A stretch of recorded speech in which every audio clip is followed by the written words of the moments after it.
فتاة الخير يا أملا تنير مسير دعوتنا وتقيد مشعل الإيمان كي تنجو بأمتنا.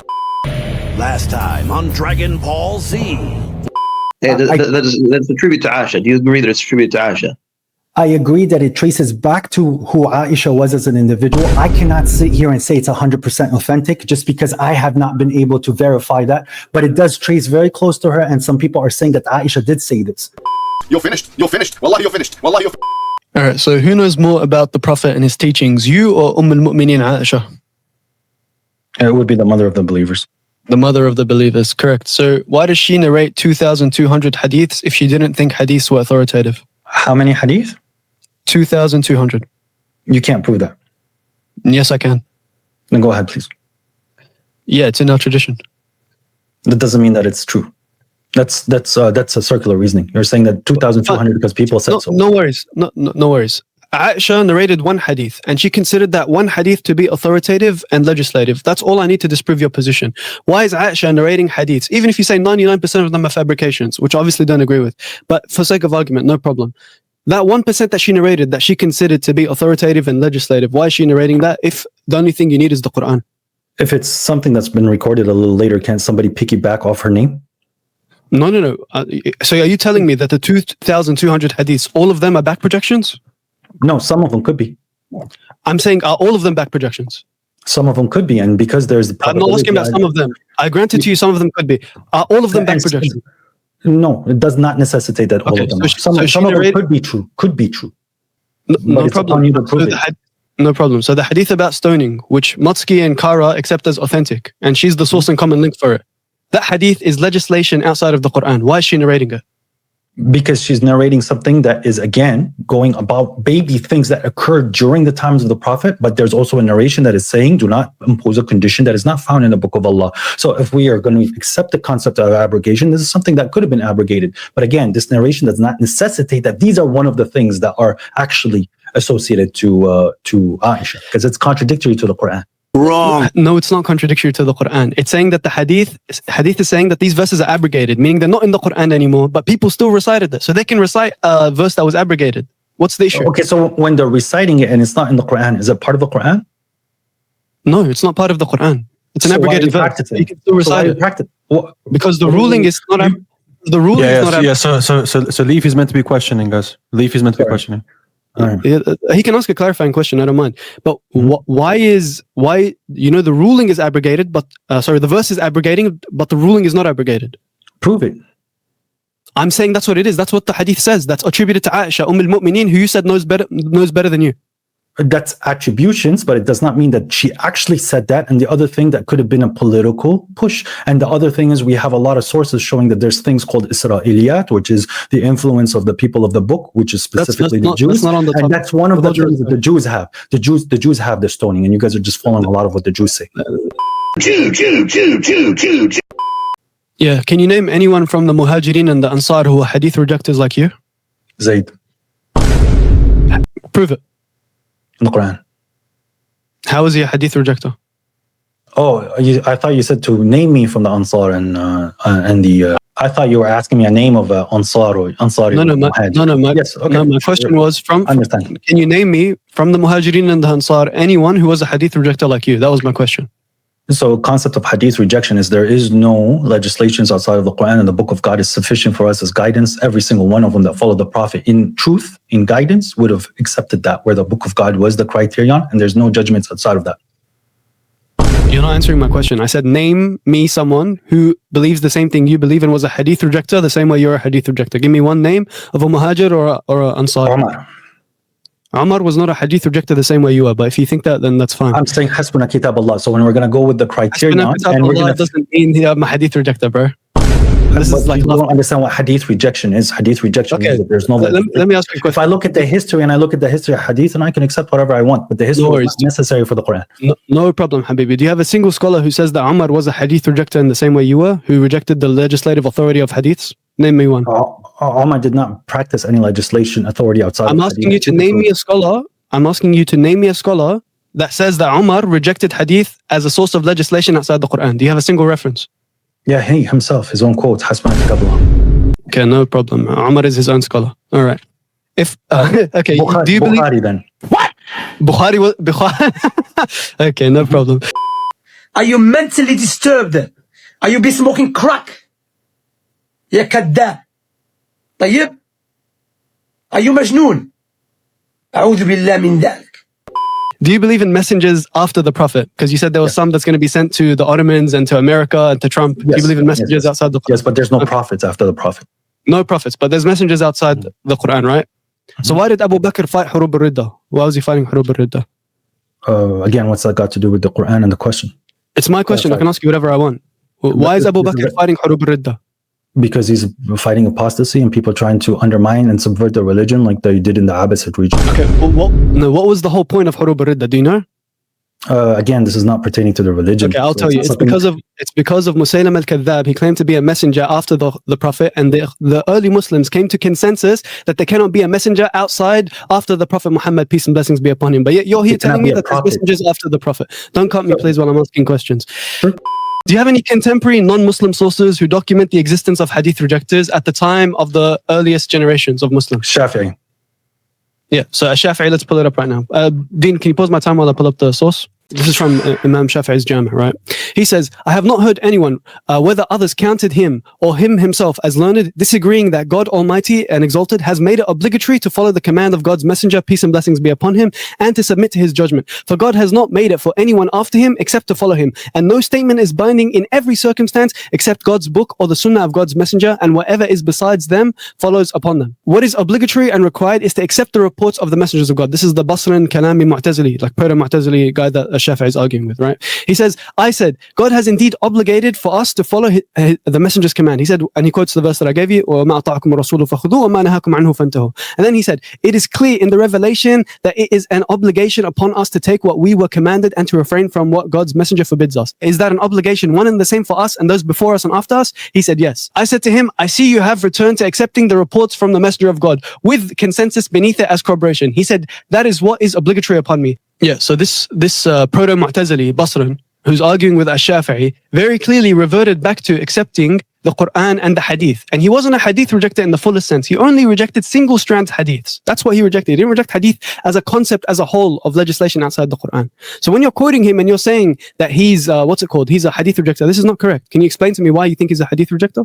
Because the thing at the beginning, which you didn't say, حكاية قول الطائفة التي ردت الأخبار كلها. So they rejected the whole narrations. Al-akhbar is the narrations, and it's كلها. So you're just sitting giving me one example, and I'm showing you there's an existence. Of course, the people that are enemies to what we stand on, they're going to sit and give you their point of view, which is wrong. It's the same thing that what we know the majority about the Mu'tazilites is because of what Sunnis wrote about Mu'tazilites. It's not the Mu'tazilites talking about themselves. It's very clear that the early onset of many Muslims, they rejected much of what's being circulated and they stuck to the Quran. Nope. This is also corroborated by Umar, where he was sending somebody to Basra and saying, one of the cities, and he's saying, do not, you're going to a city where the Quran is like the buzzing of the bees. Do not sit and burden them with the narrations. No worries. So when he says to him, I said to him, I see you have returned to accepting the report of the messenger of God with consensus beneath it. So, and he says, that is what is obligatory upon me. So has he returned? Has he abandoned his ways of hadith rejection at this point? Because the problem that was being presented is... Yes or no? Just yes or no. Did he abandon his... So he used to be a hadith rejector. He argued with the Shafi'i. In that story, he was taken out of ignorance and then he reverted back to idolatry. Okay, so he's not a hadith rejector by the end of it, right? Because he was taken back by what the guy said, which was incorrect and unfactual.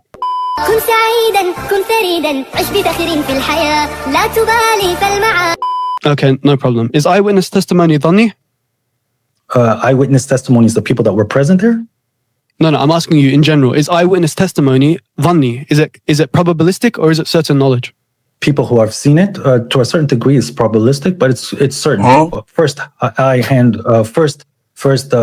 it's probabilistic.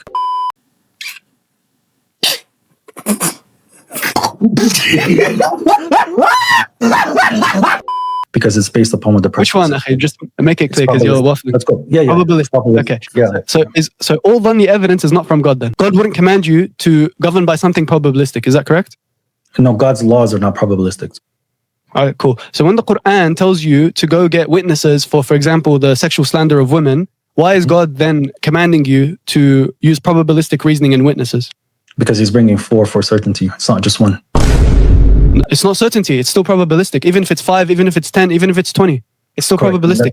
And that's why the lady can say that if may the damnation or the curse be God upon me, if she can testify to God using God as a witness that it's not true. Okay, but it's still probabilistic because she could be lying, correct? It's not certain. So God is still ordering you to do something that's probabilistic. Okay, so when you say that's why you need four. That's why you need 4, and you can invoke the curse of God. God knows that people lie. Okay, no problem. Do you accept the reports in Sahifat Hammam ibn Munabbih as authentic? If not, why not? The 12 Sahih? No, it was 136 prophetic reports. They're later found in Bukhari, Muslim, and Ibn Hanbal. But wasn't there only 12 that were found? No. No, and I don't need to accept that. God says that you do not need to accept anything after God in His verses. Okay. So even if it's authentic, I don't need to. Even if it's authentic in 2025, it's not pertaining to me anymore. Okay, so even if we have authentic reports attributed to the Prophet, you're still not going to accept them. In this day and age, it's not necessary. You're a kafir. You're a kafir.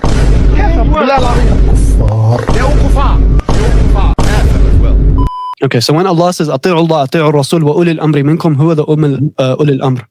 The people in authority. So it depends on the context. So the Quran is an example to all things. So every situation you're going to find a verse of the Quran answering you. So when I'm at home, right, Uli al-Amr would be my parents as a child. If I'm on the streets, it would be the police. If it's in matters of war, it would be the general. That's Uli al-Amr. Okay, so Uli al-Amr is whoever it is. So at the time of the companions, who would be Uli al-Amr? When the Prophet was alive, he would be Uli al-Amr. That's why I say he would be Uli al-Amr. Okay, after his death, after him, it would be the people who are put in charge. Uli al-Amr. Okay, so who would they be? Can you name them? Yeah, some of the companions, some of the leaders, community leaders, tribal leaders. History is showing, for example, Umar, right. So Umar, Abu Bakr, Uthman, they would be Uli al-Amr, right? Yeah, sure. Okay, and do you disagree that Umar, Ali, Abu Bakr, they all narrated hadiths? Narrated what they were experiencing. Yes, I accept that, but they were not narrating in things that God has attributed, and all you have is historical records from 150 years or 100 years later trying to prove your position. Show me from the manuscripts around the time and what they were saying, what they were not saying. Yeah, so when is Sahifat Hammam ibn Munabbih dated? I don't know, that's yours. Yeah, it's 70. Do you have the manuscript and can you show it to us? Yeah, I did. I had it on the screen. You didn't see it? You showed me the cover. You showed me the cover of it. Yes, and I understand. If you want the manuscripts, you can go find it yourself. I showed you the publishment and the translation. Cool. That's all I need. What are the things that are saying? Does it talk about the rajm there? Does it talk about the suckling in there? Does it say, very simple question, does it talk? Well, I don't know why you're asking me questions, bro. That's fine. to clarify what that book is saying. Yeah, you can read it in your own time. If you don't know, if you're ignorant about it, you can educate yourself. I think these people are stupid. These people are. Do you know what they are? They're intellectual midgets. Why are non-Muslim sources recording that the early Muslims kept to the tradition of Muhammad to such an extent that they inflicted the death penalty upon anyone who was seen to be against his laws? Oh, sure. If they're witnessing that there are individuals that are implying rules, that does not necessitate that that's what Muhammad was preaching. It could be political in a sense, such as the. Hey, you got 1 minute? Yeah, no problem. This doesn't prove your position. That's your opinion. Is Jesus a messenger of God? Yes, and he's still alive. According to you, is Jesus coming back? He is coming back, correct? So messengership has not been sealed, and there's messengers after the blessed prophet that come to this world. You stupid. No, not really. No, so Jesus is not coming back. Well, do you want me to answer your question or? Yeah. Is Jesus coming back? Yeah, no, I already said he is coming back, but that doesn't mean messenger. No problem. Can I speak or no? Sure. You want to do questions? Yeah. No, go ahead. So when Jesus is coming back, peace and blessings be upon him, his role is no longer as a messenger, even though he retains that title, because he's already given the message. The whole point of being a messenger is to give the message to the people, which is to Bani Israel. And this is found even in the biblical corpus. Even though it's corrupted, you can still see it. He says, I've been sent only to the lost sheep of Israel. He makes that very clear. So his message is only to the lost sheep of Israel. So when he comes back, he's not going to give you legislation after the fact. Likewise, Gabriel, peace and blessings be upon him, his mission is done. He's not going to give new revelation to new prophets. You believe that. You believe he's going to give what's called a message to Donald Trump and to the Ottomans and to whoever else. We don't believe that as Sunnis. My final question, I'm sorry, it says that do not follow inclinations, right? Ahwa, right? And it says that the majority of the people as well in a different verse, that they follow dhann, assumptions, right? So you are telling me now that the hadith is guesswork, assumptions, and that we still have to follow it after we give our So Mohammed, you have to, yes, because I gracefully let you ask the final question. Thank you. And give him the floor to answer as long as we want. I'm saying. So what is the question here? Yeah, I got his question. He's just asking about hadith being guesswork and not to follow hawa, and the majority of people are going to follow. Right? That's your question. Yeah. It says وَأَكْثَرُهُمْ يَتَّبِعُونَ الظَّنَّ وَإِنَّ الظَّنَّ لَنْ يُغْنِي مِنَ الْحَقِّ شَيْئًا. Yeah, no problem. I agree. So that word dhann there is translated as conjecture. No problem. But you yourself admitted that the Quran is telling us to follow dhann because witnesses are dhann according to you. So that means the Quran is condemning itself by your understanding, which is obviously kufr. So my understanding of dhann here is conjecture, which is something without proper evidence, because the Quran tells us to use your mind, your reason. أَفَلَا تَعْقِلُونَ. So when we make sound assumptions and judgments and use probabilistic reasoning, that does not count as hawa. Hawa is speculative reasoning without evidence. When I use evidence, like I show you the Sahifa of Hammam ibn Munabbih, I quote you scholars, I bring you manuscripts, and you don't respond to any of that, then what that shows me is that you're unable to engage with the actual arguments and evidence being presented, with all due respect to yourself. So to summarize my answer, it's very clear. The word hawa here is not in any way correlated to the hadith in any way, shape or form. If it did, then you'd have to condemn the Quran, because by your own admission, the witnesses are dhanni. So the Quran is condemning itself according to your understanding. Now, very simply, in the Quran, you do understand that there are some concepts that are talking about the prayer, like certain things about the timing, certain things about the applications of the prayer, correct? There are verses about prayers. Yeah, there are verses about prayer. Cool. So if the prayer is primarily taught by the tradition, as you assume, why would God put these verses in the Quran? And then we see a verse in chapter 7 says, do not be loud in your prayer and do not be silent in your prayer. Yet the two prayers that are not found in the Quran, the Dhuhr and Asr primarily, you're silent in them, going directly against the Quran. You think that the Prophet is going to teach against the Quran? Yeah, no, so it's not going against the Quran. It's just one is a general ruling, one is a specific ruling. What's the specific ruling? Yeah, so do not be loud is a general statement, and then you can specify it by saying at certain times you should be quiet, other times you can be speak audibly. That's not fair, because the verse is not saying that. So this is the thing that we keep. Well, I don't think the verse is the only thing that's authoritative. I believe the Sunnah is also authoritative. So if the Sunnah specifies the Quran, I'm allowed to use that. Great. So I'm glad that you said that. I have a question here from Ilal Ahmad. He's saying that in 5:6, which is the wudu, right? The verse is about wudu. Why do you guys go to hadith when God has outlined the wudu in the Quran? Yeah, so I don't believe all the arkan of wudu and the nullifiers of wudu are present in the Quran. They're in the hadith. And I've already explained to you that there are verses in the Quran that tell us to go outside the Quran to understand and implement the Quran properly according to the understanding of the Prophet and the righteous predecessors. So for example, the idea that the Quran, for example, how do I know I'm not allowed to pray in the toilet, right? There's no verse in the Quran that tells me I can't do that. It just gives me a general understanding of I should be clean. Okay, I should be clean. But cleanliness is subjective to different cultures and different peoples. For example, you go to India, they're running around in mud and they think they're clean, but we don't think they're clean. So it's a completely different culture and understanding of what cleanliness means. So you can find some Indian who's going to take this verse and say, yeah, I'm clean, I'm going to pray in mud. No, the Quran and the Sunnah go hand in hand. The Sunnah tells us that no, you can't be in mud because this by itself is najis. This is found in the Sunnah. It's not in the Quran. There's no verse that says mud is by itself najis. You're not going to find it in the Quran. So again, it's very simple, general and specific. The Sunnah supplements the Quran. Wait, Leafy, bro. I didn't get through the super chats, bro. No, but it's just a quick one. Just a yes or no. Are you a Mu'tazili in creed? Like just yes or no? I'm just curious. No. Okay. So can you truly understand the Quran's meaning? But I do want to say something. I do believe that the Quran is created. Aaron, that's the one for your video. That's fine. I do believe the Quran is created. We are in deep shit. Muhammad, who preceded you in knowledge of following the Quran only in modern days? To which teacher does your way of interpreting the Quran go to, and who began your method? So my teacher is God. Assalamu alaikum wa rahmatullah, everyone. I hope you guys enjoyed today's video. And if you did, make sure to leave a like, comment, share, and subscribe. Barakallah feekum and jazakumullah khairan for the support. And if you guys want to go above and beyond and support the channel and at the same time benefit and study with me and gain access to my notes and sources, the best way to do that is to subscribe to my Patreon and join the Discord server for $8 a month. You gain access to all my sources and handwritten notes, and you get direct access to myself to ask me as many questions as you want. Barakallah feekum. Wassalamu alaikum wa rahmatullah.